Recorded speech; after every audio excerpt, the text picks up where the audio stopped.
नमस्कार दोस्तों, इस वीडियो में हम आपके लिए सावन मास की पुत्रदा एकादशी की व्रत कथा लेकर आए हैं। तो चलिए शुरू करते हैं।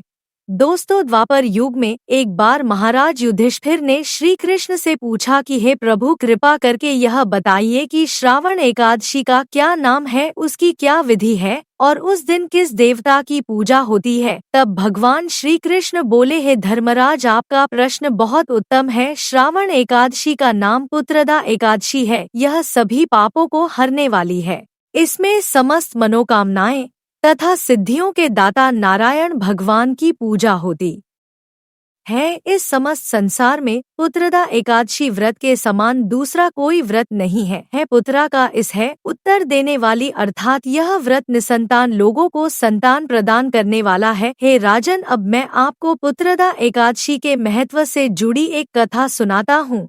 ध्यान पूर्वक सुने। एक समय भद्रावती नामक नगरी में सुकेतुमान नामक राजा राज्य करता था। उसकी पत्नी का नाम शब्द था। राजा के पास धन, वैभव, राज्य आदि किसी प्रकार की कोई कमी नहीं थी, परंतु उसके कोई संतान नहीं थी। इस कारण राजा और उसकी पत्नी दोनों चिंतित रहते थे। राजा यह सोचकर चिंतित रहती थी कि हमारे लिए पिंडदान कौन करेगा। बिना पुत्र के पितरों और देवताओं का ऋण में कैसे चुकाऊंगा। अवश्य ही मैंने पिछले जन्म में कोई बुरे कर्म किए हुए कि इसलिए मेरे पुत्र नहीं है। राजा को इस प्रकार चिंता में डूबा देख रानी शैव्या भी हर समय चिंतित रहती थी। एक दिन राजा चिंता में इतने मग्न हो गए कि उन्होंने अपने प्राण त्यागने का निश्चय किया, परंतु आत्मघात को महापाप समझकर वह अपना नाश्ता लेकर सोच विचार में डूबे हुए जंगल की ओर चले गए। वहां अनेकों प्रकार के पक्षियों और पेड़ पौधों को देखते हुए राजा आगे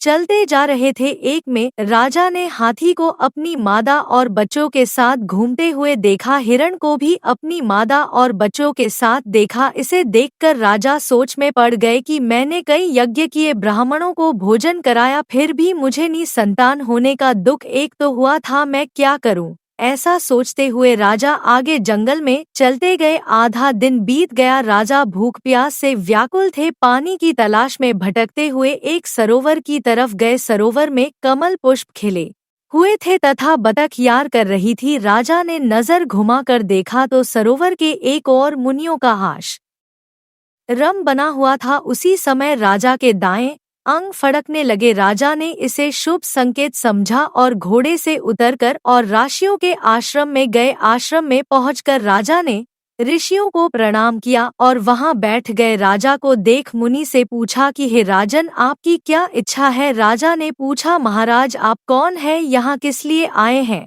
कृपया कर मुझे बताएं।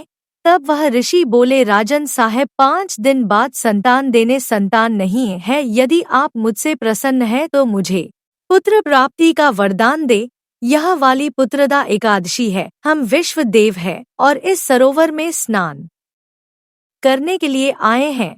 यह सुनकर राजा बोला, है महाराज, मेरे कोई सुन्नी बोले, हे राजन, श्रावण मास की एकादशी का नाम पुत्रदा एकादशी है। यह निसंतानों को संतान प्रदान करती है। आप अवश्य पुत्रदा एकादशी का व्रत करें और भगवान की कृपा से आपको पुत्र रत्न की प्राप्ति होगी। मुनि के वचनों को सुनकर राजा को संतोष हुआ और उसने महल में जाकर रानी शब्द की सारी बात बता दी और पुत्रदा एकादशी के दिन राजा और रानी दोनों ने पुत्र प्राप्ति की इच्छा से पूरे विधि विधान से पुत्रदा एकादशी का व्रत किया और द्वादशी के दिन पारण किया। कुछ दिनों बाद रानी श्रव्य में गर्भ धारण किया। 9 महीने पश्चात उनके यहाँ एक अति तेजस्वी पुत्र हुआ। वह राजकुमार अत्यंत सुंदर, यशस्वी और प्रजा का पालन करने वाला राजा बना। श्री कृष्ण भगवान बोले, हे कुंती नंदन, पुत्र प्राप्ति के लिए पुत्रदा एकादशी का व्रत सर्वोत्तम है। जो मनुष्य पुत्रदा एकादशी के महत्व को पढ़ते या सुनते हैं,